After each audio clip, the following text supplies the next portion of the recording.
कुछ लोग भरे मंच पर चिल्लाते हैं कि जिसकी जितनी संख्या भारी उतनी उसकी हिस्सेदारी।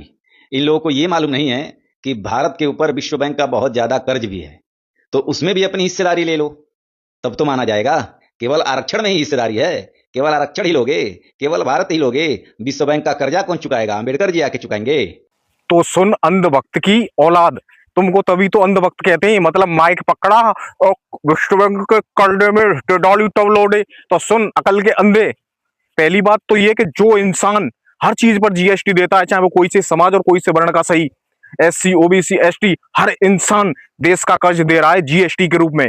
जो भी हम सामान खरीदते हैं, पेट्रोल से लेकर कुछ भी पदार्थ जिस पर जीएसटी लगता है, तो अकल के अंधे हम उस कर्जे को दे रहे हैं जीएसटी के रूप में, जिससे वो कर्जा चुकाया जाएगा। दूसरी बात, संविधान सामाजिक व्यवस्था को बनाए रखने के लिए है, और जो विश्व बैंक से कर्ज लिया जाता है वो सामाजिक सुविधा के लिए बनाने के लिए दिया जाता है।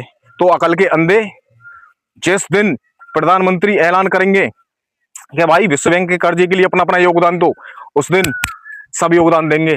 तो अकल के अंधे, पहली बात तो जीएसटी के रूप में, तरह तरह के टैक्सों के रूप में जो हर किसी पर लगता है, ऐसा नहीं है कि जिसको आरक्षण मिल रहा है वो जीएसटी नहीं देता। तो अकल के अंधो, तुमको अंधभक्त तभी कहते हैं, पहले थोड़ी जानकारी कर लिया करो। समझ में आई कि नहीं ये बात? मतलब कुछ भी अजी घंटा बात तो सही है।